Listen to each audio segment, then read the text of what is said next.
റെസ്റ്റോറൻറ്റുകൾ നഷ്ടത്തിലാവുന്നത് സാധാരണമായിക്കൊണ്ടിരിക്കുക. ഇത് ഒരു ഒരു ഒരു പ്രത്യേക സംഭവമൊന്നായിട്ട് ഇപ്പം മാറുന്നില്ല.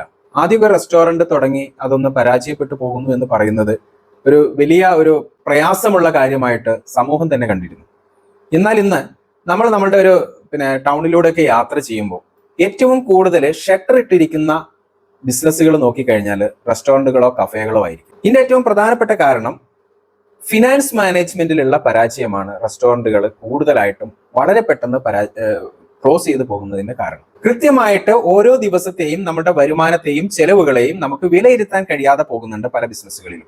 നമ്മൾ വിൽക്കുന്ന ഉൽപ്പന്നത്തിൽ നിന്ന് എത്ര രൂപ നമുക്ക് റവന്യൂ വരുന്നുണ്ട്, ആ റവന്യൂവിൽ എത്ര രൂപ നമുക്ക് ചെലവ് വരുന്നുണ്ട് എന്നുള്ളത് കൃത്യമായിട്ട് നമ്മുടെ ബിസിനസ്സുകൾക്ക് മനസ്സിലാക്കാൻ കഴിയാതെ പോകുന്നുണ്ട്. നിങ്ങൾക്കറിയാം, റെസ്റ്റോറന്റ് ബിസിനസ് എന്ന് പറയുന്നത് ഒരു വലിയ ഒരു ഫാക്ടറിക്ക് തുല്യമായിട്ട് പ്രവർത്തിച്ചുകൊണ്ടിരിക്കുന്ന ഒരു വ്യവസായമാണ് യഥാർത്ഥത്തിൽ റെസ്റ്റോറന്റ് എന്ന് പറയുന്നത്.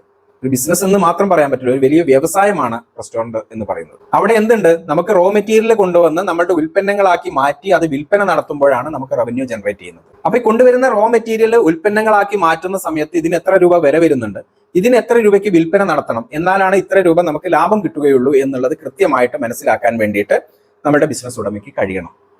ഇല്ല എങ്കിൽ നിങ്ങൾ ഉൽപ്പന്നങ്ങൾ കൊണ്ടുവരും, റോ മെറ്റീരിയൽസ് കൊണ്ടുവരും, ഉൽപ്പന്നങ്ങളാക്കും, നിങ്ങൾ അത് വിൽപ്പന നടത്തിക്കൊണ്ടിരിക്കും. ലാഭമാണോ നഷ്ടമാണോ നടക്കുന്നത് എന്നുള്ളത് ബിസിനസ്സിൽ മനസ്സിലാക്കാൻ കഴിയാതെ പോകും. അപ്പൊ ഫിനാൻസ് മാനേജ്മെന്റ് എന്ന് പറയുന്നത് വളരെ പ്രധാനപ്പെട്ട ഒരു ഘടകമാണ്.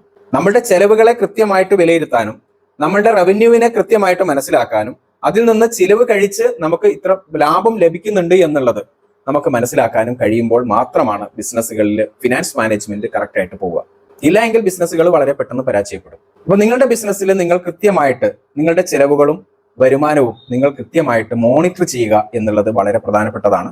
അത് ചെയ്യാത്ത ആളുകൾ ഉണ്ടെങ്കിൽ ഇന്ന് മുതൽ നിങ്ങൾ എന്ത് ചെയ്യാം, നിങ്ങളുടെ വരുമാനം എത്രയാണോ വരുന്നത്, നിങ്ങൾക്ക് എത്ര രൂപ ഓരോ ദിവസവും ചെലവ് വരുന്നുണ്ട് എന്നുള്ളത് നിങ്ങൾ കൃത്യമായിട്ട് മോണിറ്റർ ചെയ്യാൻ വേണ്ടിയിട്ട് തയ്യാറാകണം. ഇങ്ങനെ നിങ്ങൾ തയ്യാറായിട്ടുണ്ടെങ്കിൽ നിങ്ങളുടെ ബിസിനസിന്റെ പരാജയ നിരക്ക് നിങ്ങൾക്ക് 50% വരെ കുറച്ച് കൊണ്ടുവരുവാൻ വേണ്ടിയിട്ട് നിങ്ങൾക്ക് കഴിയും. അതെങ്ങനെയാണെന്നല്ലേ? കാരണം നിങ്ങൾക്ക് ചിലവ് വർദ്ധിക്കുന്നുണ്ട് എങ്കിൽ ആ ചിലവ് ചുരുക്കാനുള്ള മാർഗങ്ങൾ നിങ്ങൾക്ക് പെട്ടെന്ന് നിങ്ങളുടെ ബിസിനസ്സിൽ ഇംപ്ലിമെന്റ് ചെയ്യാൻ വേണ്ടി പറ്റും. ഇല്ലെങ്കിൽ നിങ്ങൾ ഇത് അറിയുന്നില്ലെങ്കിൽ നിങ്ങളുടെ ചിലവുകൾ വർദ്ധിച്ചുകൊണ്ടേയിരിക്കും. അവസാനം നിങ്ങളുടെ ബിസിനസിന്റെ മുകളിലുള്ള കടങ്ങൾ കയറി വരുന്ന സമയത്ത്, നിങ്ങൾ കൊടുക്കാനുള്ള പണം കൂടി വരുന്ന സമയത്താണ് നിങ്ങൾ ഇതിനെക്കുറിച്ച് കൂടുതൽ അവെയർ ആവുക, നിങ്ങൾ അറിയുള്ളൂ.